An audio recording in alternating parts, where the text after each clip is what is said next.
Assalamu alaikum dear students, welcome to our YouTube channel CAD Engineering Academy। So dear students, आज की इस video में हम एक नया टॉपिक शुरू करेंगे, shear force and bending moment diagram in beams. तो चलिए डियर स्टूडेंट फिर शुरू करते हैं। आज की इस वीडियो में मैं आप लोगों को जो टॉपिक्स पढ़ाऊंगा वो सबसे पहले तो बेंडिंग मोमेंट डायग्राम जो होते हैं, शेयर फोर्स और बेंडिंग मोमेंट डायग्राम बीम्स में, इसका हम इंट्रोडक्शन पढ़ेंगे। जनरल इंट्रोडक्शन में आप लोगों को दूंगा कि क्या होता है और ये क्यों ज़रूरी होता है। इम्पोर्टेंस भी मैं आप लोगों को बताऊंगा। उसके साथ साथ फिर मैं आप लोगों को शेयर फोर्स और बेंडिंग मोमेंट बीम्स में क्या होते हैं ये मैं आप लोगों को बताऊंगा, और उसके साइन कन्वर्शन क्या होंगे। साइन कन्वर्शन बहुत ही ज़रूरी है क्योंकि किसी भी प्रॉब्लम को सॉल्व करने के लिए ये साइन कन्वर्शन बहुत काम आते हैं। अगर आपको ये समझना है तो फिर आपको प्रॉब्लम की समझ नहीं आएगी। तो आज के इस वीडियो में हम ये चीज़ें डिस्कस करेंगे। तो सबसे पहले हम बात करते हैं कि ये बेंडिंग मोमेंट, शेयर फोर्स और बेंडिंग मोमेंट डायग्राम जो होते हैं ये क्या होते हैं। सही है, तो हमारे पास एक जनरल सा बैकग्राउंड में आप लोगों को दूंगा। ये bending moment diagram, shear force और बेंडिंग मोमेंट डायग्राम जो होता है ये हमें क्या शो करता है, एक वेरिएशन शो करता है शेयर फोर्स और बेंडिंग मोमेंट के दरमियान along the length of the beam. सही, एक बीम है उसके अलोंग द लेंथ हमारे पास शेयर फोर्स और बेंडिंग मोमेंट के बीच में हमारे पास वेरिएशन शो करता है। और हमें यह ज़रूरी इसलिए क्योंकि हम इसके मदद से हम बेंडिंग मोमेंट और शेयर फोर्स को क्वालिटेटिवली, सही है, क्वालिटेटिवली हम उसको स्केच करते हैं और उसकी मदद से फिर हम ये जान सकते हैं, उस बीम के बारे में इंफॉर्मेशन हासिल कर सकते हैं कि कहाँ पर हमने रीइंफोर्समेंट देनी है। फॉर एग्जांपल, अगर हमारे पास नेगेटिव बेंडिंग मोमेंट हो गया तो हमने मेन रीइंफोर्समेंट टॉप पे देनी होगी। अगर पॉजिटिव बेंडिंग मोमेंट हो गया तो वहाँ पर मेन रीइंफोर्समेंट बॉटम पे देंगे। सही है, यह कि आप लोग पढ़ेंगे और सीख लेंगे। इसका मतलब ये कि ये इससे हमें डिटेल पता चल जाता है, ये हमें इंफॉर्मेशन देता है कि रीइंफोर्समेंट कहाँ पर ज़्यादा होनी चाहिए, कहाँ पर कम होनी चाहिए। जाहिर बात है डिज़ाइन में हमारे साथ ये बहुत हेल्पफुल होता है। ये हमें क्या देता है, along the length of the beam shear force और बेंडिंग मोमेंट डायग्राम हमें देता है।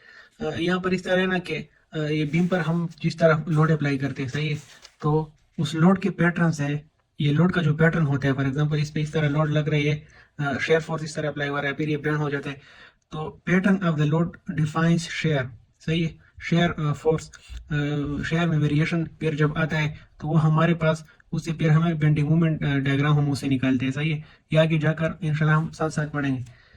तो उसके बाद ये तो इसका इंपॉर्टेंस हो गया कि ये क्यों ज़रूरी होता है। ये हमें डिज़ाइन करने में बहुत, बीम को डिज़ाइन करने में बहुत हेल्पफुल होता है। ज़ाहिर बात है, अगर हम एक बिल्डिंग बनाएंगे, सही, एक मल्टी स्टोरी बिल्डिंग है 8-10 स्टोरीज, और उसमें ज़ाहिर बात है अगर हम उसमें हर एक फ्लोर में हम उसमें बीम्स दे के, अगर उसमें तकरीबन सारे मल्टी स्टोरी बिल्डिंग में 500 बीम्स है या 1000 बीम्स है, और अगर उसकी एक बीम की भी हमने इस तरह डिज़ाइन कर ली कि उसमें हमने 10,000 पैसे बचा लिए, सही है, अगर 10,000 पैसे भी हम एक बीम में बचा रहे तो उसको फिर 1000 के साथ मल्टीप्लाई करो, आपके पूरे मल्टी स्टोरी बिल्डिंग में करोड़ों रुपए बच जाएंगे। तो जाहिर बात है डिज़ाइन बहुत ही ज़रूरी है, कि कहाँ पर हमने रीइंफोर्समेंट ज़्यादा देनी है, कहाँ पे अगर ज़रूरी ना हो तो नहीं देनी। ये हमें शेयर फोर्स और बेंडिंग मोमेंट डायग्राम की मदद से पता चलेगा। उसके बाद हम आते हैं कि बीम क्या होता है। सही है, इसके बारे में हम पढ़े हैं कि बीम क्या होता है। Structure, beam is structure, a structure member which carries transverse loads perpendicular to longitudinal axis of the member. इसका मतलब ये है कि बीम हमारे पास एक स्ट्रक्चर होता है या स्ट्रक्चर मेंबर होता है, सही है, कि वो हमारे पास ट्रांसवर्स या लेटरल लोड लेता है। सही है, ट्रांसवर्स का मतलब ये है कि फॉर एग्जांपल ये हमारे साथ बीम है जो मैंने 3D में ड्रा किया हुआ है, ये इस तरह पड़ा हुआ है। इसके परपेंडिकुलर जो लोड आएंगे तो उसको हम ट्रांसवर्स या लेटरल लोड कहें। फॉर एग्जांपल अगर 2 डायमेंशनल में इस तरह बात करूं, ये हमारे पास बीम है, ये इसका लॉन्गिट्यूडनल एक्सिस है, सही है, लेंथ ये हमारे पास उसका लॉन्गिट्यूडनल एक्सिस है। तो इसके वाई डायरेक्शन में जो फोर्स आएगा, सही है, तो वो उसका क्या होगा, वो उसको हम ट्रांसवर्स लोडिंग कहते हैं। फॉर एग्जाम्पल ये हमारे साथ एक बीम है, ठीक है, और ये हमारे पास इसका एक्स एक्सिस है इस तरह, और यहाँ से हमारे पास वाई एक्सिस में हमारे साथ यहाँ पर फोर्स लगता है। तो इसको हम क्या कहेंगे, इसको हम टेक्निकली इसको हम बीम कहेंगे। सही है, अगर हमारे पास इस तरह बीम इस तरह हो, ठीक है, और लोड इस तरह है, सही है, तो इसको हम टेक्निकली बीम नहीं कह सकते क्योंकि ये ट्रांसवर्स नहीं है, इसको हम बीम कहेंगे। यहाँ पर क्या लिखा है, ये लोड जो है परपेंडिकुलर होगा लॉन्गिट्यूडनल एक्सिस के और हमारे पास जो टाइप ऑफ लोडिंग होगी वो बीम को डिफाइन करेगी। सही है कि किस टाइप का लोड एक स्ट्रक्चर पे पड़ रहा है, तो उसकी बुनियाद पे हम कहेंगे कि ये बीम है या नहीं है। सही है। और उसके साथ साथ हम प्रीडोमिनेंट एक्शन जो होता है, सही है, उसका प्रीडोमिनेंट एक्शन का मतलब ये है कि एक स्ट्रक्चर पर ज्यादा डोमिनेंट फोर्सेस कौन से है। सही है। तो उसके बेस पर हम ये डिसीजन लेते हैं कि ये बीम है या कॉलम है। सही है। कॉलम क्या होता है, कॉलम में हमारे पास एक्सियल फोर्सेस होते हैं। सही है। कंप्रेशनल फोर्सेस, ये वर्टिकल स्ट्रक्चर होता है, बीम हॉरिजॉन्टल स्ट्रक्चर होता है, इसमें हमारे पास सिर्फ एक्सियल फोर्सेस लगते हैं। सही है। एक्सियल कंप्रेशन या टेंशन फोर्सेस, इस तरह इसको हम कॉलम कहेंगे और इसको हम बीम कहेंगे। ये तो हमारे पास हो गया बीम का डिफिनेशन। फिर हम आते हैं शेयर फोर्स और बेंडिंग मोमेंट में क्या होता है बीम में। तो शेयर फोर्स हमारे पास, डियर स्टूडेंट्स, शेयर फोर्स का बीम में डेफिनेशन ये है कि shear force is the summation of all forces, to the left of the cross section और to the right of the cross section of the beam. For example ये हमारे पास एक beam है, उसमें मैंने ये एक कट लगाया। सही है। ये कट, ये उसका लेफ्ट साइड हो गया, ये उसका राइट साइड हो गया। तो जाहिर बात है अगर यहाँ पर लोड आएगा, सही है, शेयर फोर्स आएगा, तो यहाँ पर हमारे पास रिएक्शन भी जनरेट होंगे। यहाँ पर हमारे साथ लोड आएगा, इस क्रॉस सेक्शन में हमारे पास रिएक्शन या रेजिस्टिंग फोर्सेस जनरेट होंगे। तो देखो इस लेफ्ट साइड पे जितने भी हमारे पास summation of all shear forces है या समीशन ऑफ ऑल फोर्सेस है टू द लेफ्ट साइड, इसको हम, जाहिर बात है, इसको हम शेयर फोर्स कहेंगे। या summation of all forces to the right at that cross section, इस क्रॉस सेक्शन के राइट पे जो हमारे पास समीशन ऑफ फोर्सेस होंगे शेयर फोर्स, तो उसको हम शेयर फोर्स कहते हैं। फॉर एग्जांपल यहाँ पर मैंने कट लगाया, ठीक है, और ये लेफ्ट वाला पोर्शन मैंने यहाँ पर शो कर दिया। सही है। जब मैं इसको यहाँ पर शो करता हूँ, अगर इस साइड पे यहाँ पर हमारे पास फोर्स आएगा इसके इस सेक्शन में और इस सेक्शन में हमारे साथ रिएक्शन जनरेट होंगे। और जाहिर बात है जब ये इस तरह बीम होगा, इस पे ऊपर से फोर्स आएगा, तो ये हमारे पास इस तरह बैंड होगा। सही है। ये जो है ना, ये इस तरह बैंड होगा। तो जब बैंड होगा, फॉर एग्जाम्पल इस तरह ये बैंड होता है, इस तरह जब बैंड होगा तो इसका मूवमेंट जेड डायरेक्शन में अप्लाई होगा। सही है। मूवमेंट जो है ना, फॉर एग्जाम्पल ये हमारे साथ बीम है, इस पे इस तरह फोर्स लग रहा है, तो इस पे इस तरह बेंडिंग होगी, इस तरह इस डायरेक्शन में बेंडिंग होगी। तो मूवमेंट का डायरेक्शन ये होगा जेड डायरेक्शन में। जेड डायरेक्शन में हमारे साथ मूवमेंट होगा। सही है। वाई डायरेक्शन में हमारे पास ये फोर्सेस के रिएक्शन जनरेट होंगे। ये एक्स डायरेक्शन, ये इसका लॉन्गिट्यूडनल डायरेक्शन है। तो उम्मीद है कि आप लोग को ये समझ आ गया होगा कि शेयर फोर्स क्या होता है।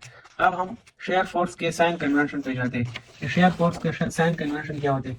देखो साइन कन्वेंशन ये है कि अगर हमारे पास एक बीम है, सही है, उस पर हम शेयर फोर्स लगाए, तो अगर फॉर एग्जांपल ये हमारे पास एक बीम है, इस पे हम शेयर फोर्स लगाते हैं, तो अगर वो बीम इस तरह हमारे पास चला जाए, इसका ये लेफ्ट सेक्शन जो है ये ऊपर चला जाए और राइट सेक्शन नीचे चला जाए, इस तरह लेफ्ट जो है वो ऊपर चला जाए, मतलब इस तरह फिसल जाए, इस तरह ये लेफ्ट जो है ये ऊपर चला जाए और राइट नीचे चला जाए, तो इसको हम पॉजिटिव शेयर कहेंगे। और अगर उसके बरक्स हो, हमारे पास ये लेफ्ट साइड जो है ये नीचे चला जाए और राइट साइड ऊपर चला जाए, तो इसको हम नेगेटिव शेयर कहेंगे, ये बीम के केस में। या आप लोग इसको इस तरह भी कह सकते हो कि फॉर एग्जांपल हमारे पास ये एक बीम है, इसमें मैंने सेक्शन लगाया, देखो इसमें मैंने ये सेक्शन लगाया, तो इसका जो लेफ्ट साइड है, यहाँ पर जितने भी फोर्सेस होंगे, सही है, इस लेफ्ट साइड में जितने भी अपवर्ड फोर्सेस होंगे ना, ये देखो अपवर्ड फोर्स है, तो उसको मैं पॉजिटिव लूंगा। और इस सेक्शन के राइट साइड पे जो डाउनवर्ड फोर्स होंगे वो मैं पॉजिटिव लूंगा। सही है। ये देखो ये उसका लेफ्ट साइड है, ये उसका राइट साइड है। लेफ्ट साइड पे अपवर्ड होगा तो हमारे पास पॉजिटिव होगा, लेफ्ट साइड पे डाउनवर्ड होगा तो हमारे पास नेगेटिव होगा। और अगर राइट साइड पे डाउनवर्ड हो तो पॉजिटिव होगा, राइट साइड पे अपवर्ड हो तो ये नेगेटिव होगा। ये आप लोग इस तरह इसको याद कर ले।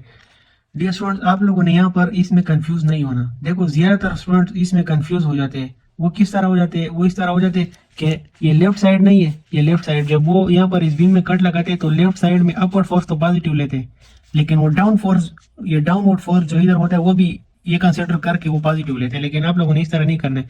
फॉर एग्जाम्पल ये हमारे पास यूडीएल यहाँ पर यूनिफॉर्म डिस्ट्रीब्यूटेड लोड है, तो इसका जो रिजल्टेंट आएगा वो डाउनवर्ड होगा, तो यहाँ पर ये फोर्स हम पॉजिटिव नहीं लेंगे। सही है। ये फोर्स ये वाला कंसिडर नहीं करना है, क्योंकि यहाँ पर तो ये फोर्सेस वो तो हम लेफ्ट साइड पे ले रहे हैं, तो लेफ्ट साइड पे जो अपवर्ड फोर्स होंगे वो हमारे पास पॉजिटिव होंगे, जो डाउनवर्ड फोर्स होंगे वो हमारे पास नेगेटिव होंगे। सही है। तो यहाँ पर ये फोर्स जो है ना ये राइट साइड पे है, ये इस साइड वाले फोर्सेस को रिप्रेजेंट कर रहे हैं। यहाँ पर फोर्सेस जो है ये सारे लेफ्ट वाले। तो यहाँ पर जब इस यूडीएल का रिजल्टेंट नीचे हम लिखेंगे तो इसके साथ माइनस साइन लगाएंगे। क्यों? क्योंकि लेफ्ट साइड पे डाउनवर्ड फोर्सेस क्या होते हैं? लेफ्ट साइड पे डाउनवर्ड फोर्सेस नेगेटिव होते हैं। इसमें डियर स्टूडेंट्स आप लोगों ने कंफ्यूज नहीं होने मैं आप लोगों को ये फोर्सेस की कैलकुलेशन एग्जांपल में भी करवाता हूँ। सही है। यहाँ पर मैंने आप लोगों को एक बार फिर ये बीम के सेक्शन ड्रा किए हुए, यहाँ पर मैं सिर्फ आप लोगों को बेंडिंग शेयर फोर्स के साइन कन्वेंशन बताता हूँ, उसके बाद फिर मैं बेंडिंग मूवमेंट बताऊंगा। देखो अगर ये पॉजिटिव शेयर में क्या होता है, लेफ्ट साइड पे जब फोर्स अपवर्ड होगा तो वो पॉजिटिव होगा। सही है। और अगर लेफ्ट साइड पे फोर्स डाउनवर्ड होगा तो वो नेगेटिव होगा।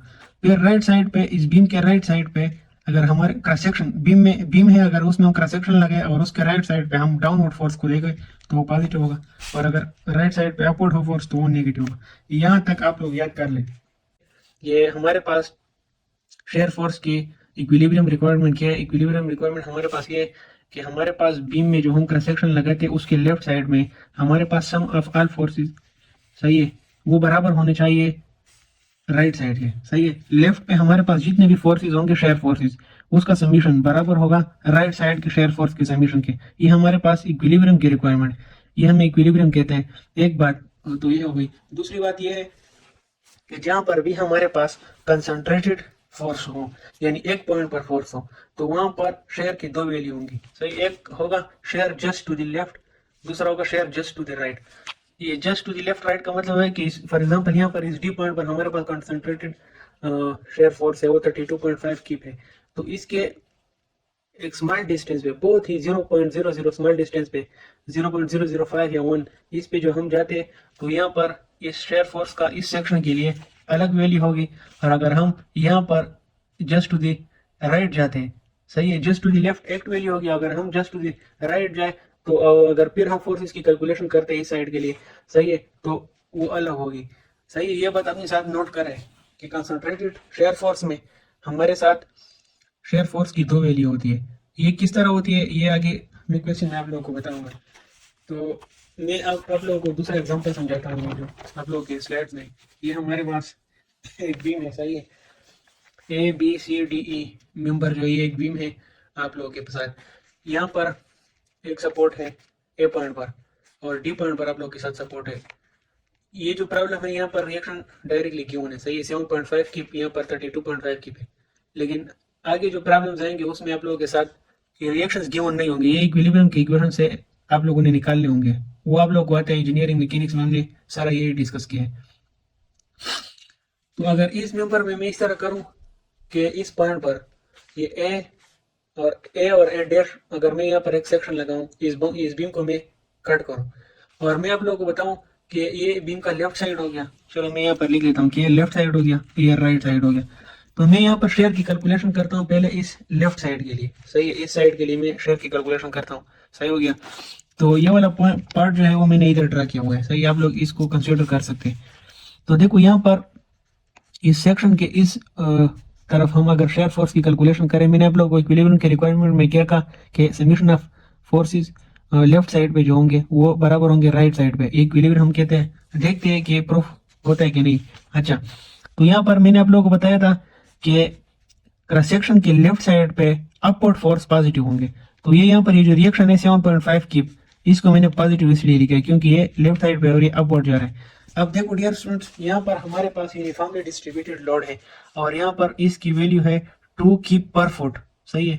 यहाँ पर हमारे पास पर फुट 2 किप हमारे पास फोर्स लग रहे हैं और यहाँ पर इसी से लेकर ए तक हमारे पास जो डिस्टेंस है वो 7 फीट और 6 इंचेस है। 7 फीट और 6 इंचेस है। इसमें आप लोगों ने गलत नहीं होना। आप लोग कहेंगे कि यार यहाँ पर तो आपने इस 2 के साथ 7.5 मल्टीप्लाई किया है। इसमें आप लोगों ने गलत नहीं होना, बहुत स्टूडेंट इसमें गलत हो जाते हैं। देखो 7 फीट और 6 इंचेस 7.5 फीट के बराबर होते हैं, सही है। 7 फीट और 6 इंचेस 7.5 के बराबर होते हैं फीट के, सही है, ये फीट है। यानी 7 फीट और 6 इंच बराबर होते हैं 7 और उसका हाफ फीट, सही है। तो यहाँ पर हमारे पास लेंथ ये हो गया और हमारे पास शेयर फोर्स बराबर होगा इसमें, या पोर्ट जाएगा तो +7.5 माइनस क्यों माइनस, क्योंकि इसका रिजल्टेंट क्या होगा, देखो यूनिफॉर्मली डिस्ट्रीब्यूटेड लोड में इसका रिजल्टेंट इसके मिड में आएगा और इसका रिजल्टेंट बराबर होगा इसके एरिया के। यहाँ पर लेंथ हमारे पास क्या है, लेंथ हमारे पास 7 इंच और 7 फीट और 6 इंच जो कि 7.5 फीट के बराबर है। और हमारे पास ये हाइट केल है, ये वेट केल है, ये हाइट किस चीज के बराबर है, ये 2 क्यूब के बराबर है। तो इसको मल्टीप्लाई करो, इसका आपके साथ रिजल्टेंट आ जाएगा, ये इसके रिजल्टेंट के बराबर है, सही है। तो इसका रिजल्टेंट फिर हमारे पास क्या होगा, 2 × 7.5 15 आएगा। तो इसका रिजल्टेंट शेयर फोर्स हमारे पास 7.5 से 15 माइनस कर ले तो -7.5, ये कौन से साइड पे आ गया, ये हमारे साथ इस क्रॉस सेक्शन के लेफ्ट साइड पे हमारे साथ जो शेयर फोर्स आ गया वो इसकी वैल्यू है। अच्छा, तो डियर स्टूडेंट्स यहाँ पर हमारे साथ इस तरह है कि अब हम शेयर फोर्स कैलकुलेट करेंगे राइट साइड से, सही है। तो राइट साइड जो हम लेंगे, तो आप लोगों ने साइन कन्वेंशन में गलत नहीं होना। देखो राइट साइड जब हम लेंगे तो इसमें जो मैंने यहाँ पर आप लोग को साइन कन्वेंशन बताए थे, सही है। यहाँ पर आप लोग इस देखो, यहाँ पर क्रॉस सेक्शन इस जगह पर है, यहाँ पर क्रॉस सेक्शन इस जगह पर है। तो आप लोगों ने ये राइट साइड कंसीडर करना है और ये राइट साइड कंसीडर करना है। इस तरह ना हो कि राइट साइड पे आप ये फॉर्मूला अप्लाई कर ले, आप लोग को कहें कि डाउनवर्ड फोर्स आएगा वो भी नेगेटिव होगा, अपवर्ड फोर्स जाएगा वो भी नेगेटिव होगा, इसमें आप लोग 5 जाएंगे। मैंने आप लोग को पहले भी बताया, इसमें आप लोगों ने 5 ना नहीं है। जिस साइड पे क्रॉस सेक्शन लगाएंगे, तो देखो अगर क्रॉस सेक्शन मैंने लगाया, ये इसका राइट साइड है और ये इसका राइट साइड है, तो राइट साइड पे जो डाउनवर्ड फोर्स होगा वो क्या होगा, पॉजिटिव होगा, और राइट साइड पे जो अपवर्ड फोर्स होगा वो नेगेटिव होगा। सिमिलरली आप लोगों ने इस तरह ये लेफ्ट साइड में भी करना है। लेफ्ट में जो ऊपर जाएगा पॉजिटिव, नीचे जाएगा नेगेटिव, राइट में जो नीचे आएगा पॉजिटिव और ऊपर जाएगा तो नेगेटिव। इस तरह अगर इधर हम आए तो राइट साइड पे हमारे पास जो नीचे फोर्स आएगा वो क्या होगा, वो पॉजिटिव होगा, और जो ऊपर जाएगा, सिर्फ मैं राइट सेक्शन की बात कर रहा हूँ, जो ऊपर जाएगा वो हमारे साथ नेगेटिव होगा। ये हमारे पास साइन कन्वेंशन है। आप लोगों ने यहाँ पर इसमें कंफ्यूज नहीं होना कि आप लोग नेगेटिव शेयर में या ये जो राइट साइड है इसमें ये सारे अप्लाई कर ले, नहीं, आप लोगों ने यहाँ पर राइट साइड में देखना है, यहाँ पर राइट साइड देखना है, सही है। तो आइए हम यहाँ पर फोर्सेस की कैलकुलेशन करते हैं। देखो यहाँ पर जो हम राइट साइड से शेयर फोर्स निकालते हैं तो हमारे पास ये फोर्स डाउनवर्ड आ रहा है, ये पॉजिटिव हो जाएगा, और यहाँ पर इस डी पर, यहाँ पर ये डी जो है सपोर्ट रिएक्शन हमारे पास 32.5 की पे, ये अपवर्ड जा रहा है तो अपवर्ड हमारे पास राइट साइड में हमारे साथ नेगेटिव होगा। और उसके बाद यहाँ पर यूनिफॉर्मली डिस्ट्रीब्यूटेड लोड है 2 किप पर फीट है। यहाँ पर हमारे पास वो लेंथ तो मैंने पिछले शेयर फोर्स वाले में बताया लेफ्ट साइड में कि यहाँ पर 7 फीट और 6 इंचेस थे, तो उसको हम 7.5 फीट कह सकते हैं, सही है, क्योंकि 1 फीट में 12 इंचेस होते हैं, तो 6 इंचेस उसका हाफ हो गया। अच्छा, तो इसके साथ हमारे पास रिजल्टेंट इसका क्या होगा, वो होगा 2 × 7.5। तो इससे हमारे पास शेयर फोर्स की वैल्यू -7.5 आ जाएगी। तो इसका मतलब ये है कि ये राइट साइड से हमारे पास जो वैल्यू आ गई वो हमारे पास बराबर होगी लेफ्ट साइड की वैल्यू की। ये हमारे पास शेयर की कैलकुलेशन हो गया। दूसरी बात मैंने आप लोगों को बताई कि हमारे पास जहां पर भी हमारे साथ कंसंट्रेटेड फोर्स होता है शेयर फोर्स, तो वहां पर शेयर फोर्स की 2 वैल्यू होंगे, एक जस्ट टू द लेफ्ट और दूसरा जस्ट टू द राइट। वो उसका क्या मतलब है, उसका मतलब मैं आप लोगों को समझाता हूँ। फॉर एग्जाम्पल हमारे साथ देखो, हमारे साथ ये शेयर फोर्स है 32.5 की, सही है। अब मैं इसके लेफ्ट साइड पे आप लोगों को वैल्यूज कैलकुलेट करके देता हूँ। देखो ये शेयर फोर्स जो है इसके जस्ट टू द लेफ्ट, इतना मतलब नहीं कि यहाँ पर नहीं, जस्ट टू द लेफ्ट, इस लेफ्ट के बहुत ही स्मॉल डिस्टेंस पे अगर हम जाए, सही है, तो अगर यहाँ पर हम आए तो ये फोर्स तो इसमें कैलकुलेट नहीं करेंगे। यहाँ से जो हम ये रेफरेंस पॉइंट ए से कैलकुलेशन करेंगे तो इसमें यहाँ से लेकर इस just to the left point तक जितने भी हमारे साथ फोर्सेज आएंगे हम वो कंसिडर करेंगे। तो यहाँ पर हमारे साथ कितने फोर्सेज है, लेफ्ट साइड पे जो हम ऊपर जाएगा तो पॉजिटिव होगा, तो एक फोर्स तो ये हो गया +7.5 की। दूसरा हमारे पास ये तो मूवमेंट है, ये हम इसमें कंसिडर नहीं करेंगे, हम इस यूडीएल का ये पार्ट कंसिडर करेंगे। ये इसका रिजल्टेंट क्या होगा, देखो डी जस्ट टू द, देखो ये डी पॉइंट है ना, तो इसका जस्ट टू द लेफ्ट ये इसका पूरा डिस्टेंस हमारे पास यहाँ पर इसका 15 है। सी से लेकर डी तक जो हमारे पास डिस्टेंस है वो 15 फीट है। तो देखो जस्ट टू द लेफ्ट इस पॉइंट पर अगर मैं रुक जाऊं तो सी से लेकर डी तक डिस्टेंस ये हम 15 लेंगे, 15 फीट, और मल्टीप्लाई बाय 2 करेंगे तो इससे हमारे पास इसका रिजल्टेंट आ जाएगा, सही है। और वो डाउनवर्ड होगा तो उसको हम नेगेटिव लेंगे। तो यहाँ पर मैंने आप लोगों को लिखा है 7.5 प्लस इंटू -2 मल्टीप्लाई बाय 15। 7.5 हमारे पास ये फोर्स है, और अगर हम सी से लेकर डी तक ये यहाँ पर मैं इसकी शेयर फोर्स की वैल्यू फाइंड कर रहा हूँ। मतलब ये कि जस्ट टू द लेफ्ट इस पॉइंट पर जो शेयर फोर्स की वैल्यू होगी ना वो इस सेक्शन के लिए होगी, सही है। और अगर मैं यहाँ पर रुक जाऊं, सही है, यहाँ पर फोर्स की वैल्यू फाइंड करना चाहूँ तो वो इस सेक्शन के लिए होगी, सही है, इसके राइट सेक्शन के लिए। और कैलकुलेशन में रेफरेंस पॉइंट ए से करूंगा, सही है, बहुत केसेस में मैं कैलकुलेशन यहाँ से करूंगा, इसमें आप लोगों ने कंफ्यूज नहीं होना। तो ये 7.5 हो गया और इसका लेंथ मल्टीप्लाई बाय लेंथ हमारे पास क्या है 15 मल्टीप्लाई बाय 2 हो जाएगा, और डाउन उड़ा रहा है तो नेगेटिव हो जाएगा, ये देखो इस तरह। तो इससे हमारे पास ये shear force just left eight point D हमारे पास क्या आएगा -22.5 की। ये किस चीज के लिए, ये just to the left section A B C D के लिए यहाँ तक, इसके लिए शेयर फोर्स की वैल्यू हमारे पास कितनी आ गई -22.5। देखो ये बात जो है ना ये हमें इक्विलिब्रियम के इक्वेशंस कहते हैं, सही है, कि जिस पॉइंट पर हमारे पास कंसंट्रेटेड फोर्स हो वहां पर शेयर की दो वैल्यू होंगी, ये हमें इक्विलिब्रियम का रिक्वायरमेंट है, सही है। वो कहता है जिस तरह इक्विलिब्रियम कहता है कि लेफ्ट और राइट पे जो समीशन ऑफ फोर्सेस होंगे वो बराबर होंगे, इस तरह ये भी कहता है कि कंसंट्रेटेड पॉइंट पे हमारे पास फोर्सेस और मूवमेंट्स की वैल्यू दो होंगी, मूवमेंट में इसके बाद बताऊंगा। और इस तरह अगर हम just to the right at point D consider करें, देखो अगर मैं यहाँ पर हो जाऊं इस डी पॉइंट के थोड़ा राइट हो जाऊं तो देखो अगर मैं यहाँ से फिर कैलकुलेशन करूंगा तो उसमें ये फोर्स भी आ जाएगा, क्या होगा +7.5 -2 × 15 +32 भी इसमें आएगा, सही है। इस पॉइंट पे ये फोर्स भी आ जाएगा और यहाँ पर ये नहीं आ रहा था, इसमें ये आ जाएगा, तो यहाँ पर फिर मूवमेंट की वैल्यू चेंज हो जाएगी। जब हम उसमें 32.5 ऐड करेंगे क्योंकि अपोर्ट जा रहा है तो हमारे पास यहाँ पर इसकी वैल्यू 10 कीप आ जाएगी। वो कौन सी सेक्शन के लिए, वो इस सेक्शन के लिए, डी सेक्शन के लिए, just to the right of the D. तो उसकी हमारी वैल्यू कितनी आ रही है 10 कीप, और just to the left 22.5 kip आ रही। तो ये बात भी प्रूफ हो गया कि कंसंट्रेटेड लोड जिस पॉइंट पे एक्ट हो रहा है उसकी दो वैल्यू होंगी, एक जस्ट टू दी लेफ्ट और दूसरा just to the right. Dear student, जो बातें मैं अभी आप लोगों को बता रहा हूँ वो अभी आप लोग बहुत ही ध्यान से सुनिए, बहुत ही इंपॉर्टेंट है, सही है। आगे प्रॉब्लम्स बहुत ही मुश्किल है, अगर आप लोग ये वीडियो अच्छी तरह समझ लो तो इंशाल्लाह आप लोगों के लिए आसान हो जाएगा। ये साइंस कन्वेंशन है, ये बहुत ही जरूरी बात है। तो डियर स्टूडेंट्स, अब हम आते हैं बेंडिंग मूवमेंट की तरफ कि बेंडिंग मूवमेंट क्या होता है। देखो बेंडिंग मूवमेंट जो होता है वो भी एक मूवमेंट होता है, जिस तरह टार्क होता है, टार्क भी एक मूवमेंट होता है, सही है। लेकिन टार्क और बेंडिंग मूवमेंट में फर्क यह है कि टार्क हमारे साथ, अगर मैं यहाँ पर इस बीम में आप लोगों को बताऊं, टार्क जो होता है वो हमारे पास एक्सिस पे अप्लाई होता है, इस एक्स ऑफ द मेंबर पे, फॉर एग्जांपल एक्स एक्सिस पे जो टार्क होगा, जो मूवमेंट पैदा होगा इस एक्स एक्सिस पे, तो उसको हम टार्क कहेंगे। लेकिन अगर जेड डायरेक्शन में पैदा हुआ या वाई डायरेक्शन में हमारे पास मूवमेंट पैदा हुआ तो उसको हम फिर बेंडिंग मूवमेंट कहते हैं, सही है। जाहिर बात है अगर यहाँ पर फोर्सेस अप्लाई होंगे तो इस तरह मूवमेंट इसमें आएगा, वो जेड डायरेक्शन में होगा, वाई डायरेक्शन में भी हो सकता है। बेंडिंग मूवमेंट भी टार्क होता है, लेकिन टार्क जो होता है वो एक्स डायरेक्शन में होता है, और बेंडिंग मूवमेंट वाई में भी हो सकता है और जेड में भी हो सकता है, सही है। तो ये था इसका बेसिक कंसेप्ट।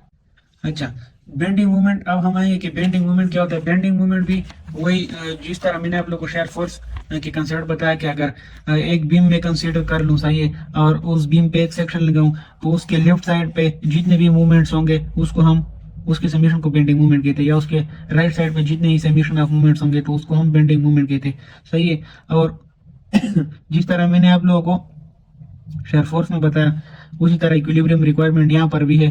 पहली बात तो यह है कि लेफ्ट साइड पे जितने भी समीशन ऑफ मूवमेंट होंगे वो बराबर होंगे, इसका सेक्शन के राइट साइड पे जितने भी समीशन ऑफ मूवमेंट होंगे ये दोनों आपस में बराबर होंगे। पहला रिक्वायरमेंट तो ये हो गया।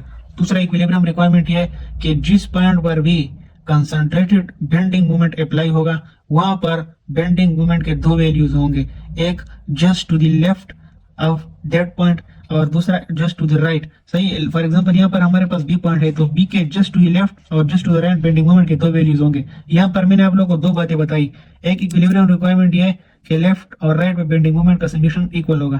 दूसरी बात ये कि जहाँ पर कंसंट्रेटेड बेंडिंग मोमेंट होगा वहाँ के left just to the left और जस्ट टू द राइट की वैल्यूज डिफरेंट होगी, यानी दो वैल्यूज होंगे, वो मैं भी आप लोगों को प्रूफ करके बताऊंगा।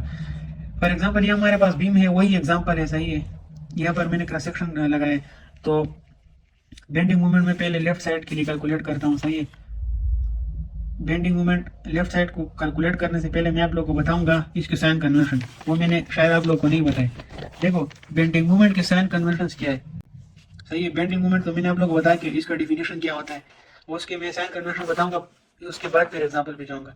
तो फॉर एग्जाम्पल ये हमारे पास बीम है और उस बीम के लेफ्ट साइड पे अगर क्लॉकवाइज मूवमेंट हो, सही है, इस बीम के लेफ्ट साइड पे अगर हमारे पास क्लॉकवाइज मूवमेंट हो तो वो पॉजिटिव बेंडिंग मूवमेंट होगा, या उस बीम के राइट साइड पे अगर एंटी क्लॉकवाइज मूवमेंट हो तो वो क्या होगा, वो हमारे पास पॉजिटिव बेंडिंग मूवमेंट होगा। सही है।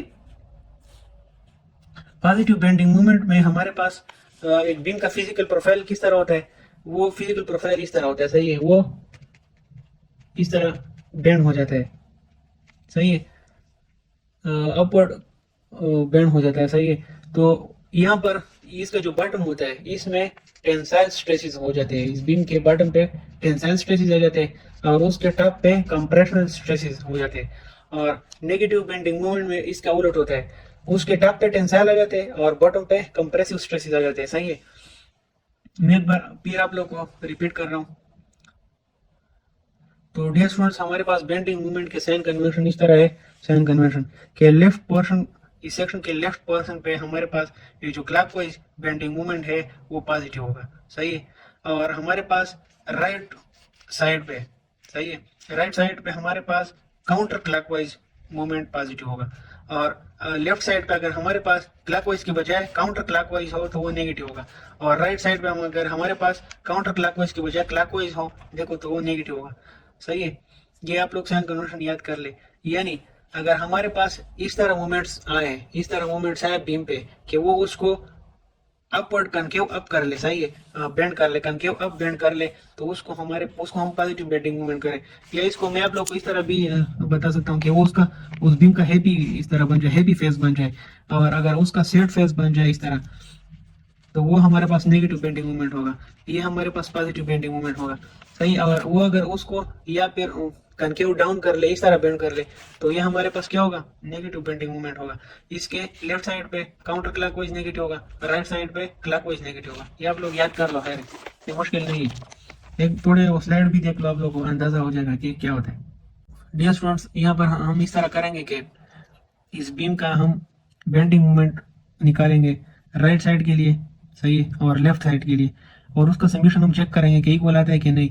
तो हमारे पास यहाँ पर इस ए पॉइंट पर फोर्स लग रहा है 7.5, और अगर हम इस क्रॉस सेक्शन से इसका मूवमेंट फाइंड करें, सही है, तो 7.5 मल्टीप्लाई बाई ये डिस्टेंस जो कि 15 फीट है और ये 7.5 फीट है, तो ये 22.5 फीट पूरा डिस्टेंस हो जाएगा। तो ये हमारे पास इसका मूवमेंट हो गया।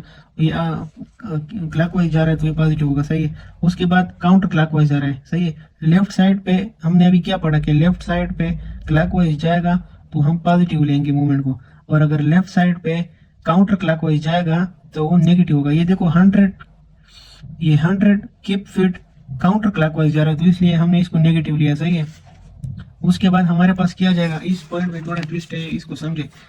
देखो इस क्रॉस सेक्शन से अगर मैं इस यूडीएल का रिजल्टेंट निकालूं तो रिजल्टेंट क्या होता है, लेंथ, इसका एरिया होता है जो कि लेंथ बाय वेट होता है। तो इसका लेंथ तो 7.5 है और वेट जो है वो, या हाइट जो है वो 2 है, तो 2 मल्टीप्लाई बाय 7.5 हो जाएगा। डाउनवर्ड आ रहा है, या ये काउंटर क्लॉकवाइज मूवमेंट पैदा कर रहा है लेफ्ट साइड पे, तो लेफ्ट साइड पे काउंटर क्लॉकवाइज तो नेगेटिव होता है, तो ये हो जाएगा, इसका रिजल्टेंट क्या होगा, 2 मल्टीप्लाई 7.5, और उसका मूवमेंट आर्म क्या होगा। देखो यहाँ पे जो इस सेक्शन के लिए जो फोर्स होगा ना, इसका रिजल्टेंट इसके मिड में होगा, तो इसका रिजल्टेंट इसके मिड में आ जाएगा, और इस क्रॉस सेक्शन से लेकर यहाँ तक मूवमेंट आर्म क्या होगा, इस 7.5 का हाफ होगा। सही है, तो ये मैंने यहाँ पर लिख लिया। काउंटर क्लॉकवाइज आ रहा है तो इसलिए मैंने इसके साथ नेगेटिव लिखा है।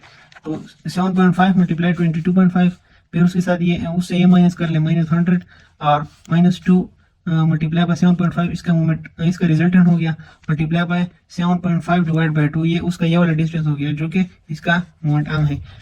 तो इससे हमारे पास लेफ्ट साइड पे मूवमेंट आएगा +12.5 किप फीट। अच्छा, तो डियर स्टूडेंट्स, हम इस बीम के लिए ये क्रॉस सेक्शन के राइट साइड पे हम बेंडिंग मोमेंट फाइंड करेंगे।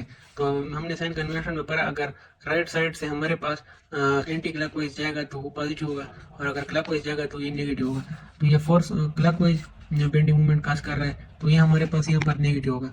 और मल्टीप्लाई बाय इसका ये वाला डिस्टेंस, ये कितना, यहाँ तक 10 है और यहाँ से लेकर यहाँ तक 7.5 फीट है, तो ये हमारे पास 17.5 हो जाएगा। ये इसका मूवमेंट हो गया। फिर उसके बाद ये जो फोर्स है इस डी पर, ये यहाँ पर कौन सा मूवमेंट काज कर रहा है, देखो काउंटर क्लॉकवाइज, तो इस वजह से ये पॉजिटिव लिया गया, मल्टीप्लाई बाय मोमेंट आर्म जो कि 7.5 फीट है।